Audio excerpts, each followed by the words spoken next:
বন্ধুরা, আজকে বৃহস্পতিবার, তাই নিরামিষ খাই, নিরামিষ রান্না করছি। তো দেখো, বেগুনগুলো কেটে রেখেছি, কেটে ধুয়ে নিয়ে এসেছি। তারপরে লবণ মাখিয়ে রেখে দেবো। লবণ মাখিয়ে রেখে দিলে পরে জলটা ঝরে যাবে, বেশিটা মানে লাগে না, জল থাকে না তেলের পরে। তো কড়াই বসিয়ে দিয়েছি। তারপরে দেখো তেলটা ঢেলে দিলাম। তেলটা গরম হয়ে গেলে পরে তারপরে আমি কটা পাঁচফোড়ন দিয়ে দেবো। তো পাঁচফোড়ন দিয়ে দিলাম। দেওয়ার পরে তারপরে দেখো পটল কুচিগুলো আমি তুলে দিলাম, দিয়ে একটু নাড়াচাড়া করে নেবো।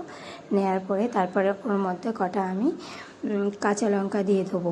কাঁচা লঙ্কা দিলে একটু ঝাল ঝাল হবে, তো ভালো লাগবে। তো দেখো একটু নাড়াচাড়া করে নিলাম। নেওয়ার পরে একটু ফাঁকা করে রেখেছি, মাঝখানে তেল আছে, ওখানে আমি কাঁচা লঙ্কাগুলো দিয়ে দিলাম। দিয়ে একটু নাড়াচাড়া করছি। করার পরে গামলা দিয়ে আমি ঢেকে দেবো, যাতে তাড়াতাড়ি হয়ে যায়। তো তাড়াতাড়ি সিদ্ধটাও হয়ে যাবে, তোমার তাড়াতাড়ি হয়ে যাবে। তো আমি গামলাটা আগলা করলাম। করার পরে দেখো আর একটু নেড়ে চেড়ে দিলাম। দেওয়ার পরে একটু পরিমাণ মতো আমি হলুদ দিয়ে দিলাম। দিয়ে আমি পরে হলুদ দিই, তাহলে আর লেগে ধরে না তেলের সাথে। আগে থেকে হলুদ দিলে পরে তেলের মধ্যে লেগে থাকে।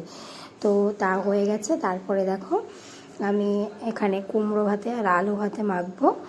তো সকালবেলায় নিরামিষ বলে 3 রকম আইটেম করেছি আজকে, আলু ভাতে, কুমড়ো ভাতে। তো আমার কুমড়ো ভাতে রেডি হয়ে গেছে মাখা।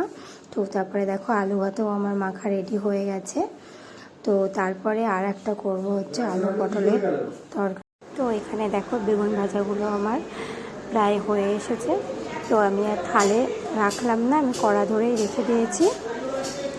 তো তারপরে আমি এটা হয়ে গেছে। তারপরে দেখো কড়াইতে আমি তেল দিয়ে দিলাম, কারণ আজকে বৃহস্পতিবার বলে আলু পটলের তরকারি করব বলে কড়াইতে তেল দিয়ে দিয়েছি।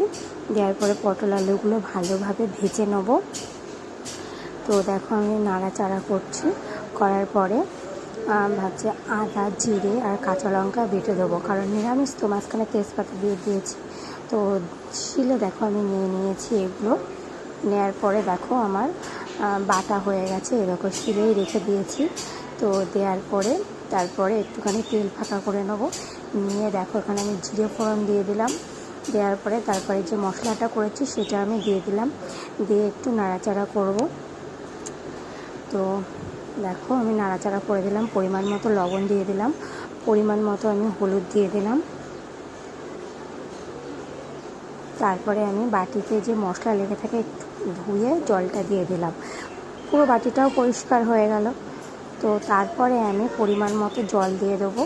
তো পরিমাণ মতো দেখো আমি ঝোল দিয়ে দিলাম। তারপরে গোটা গরম মশলা আমি বেটে দেবো, আমি এমনি কিনা মশলা খাই না। তো দেখো আমার গোটা গরম মশলা রেডি হয়ে গেছে, বাটা কমপ্লিট হয়ে গেছে।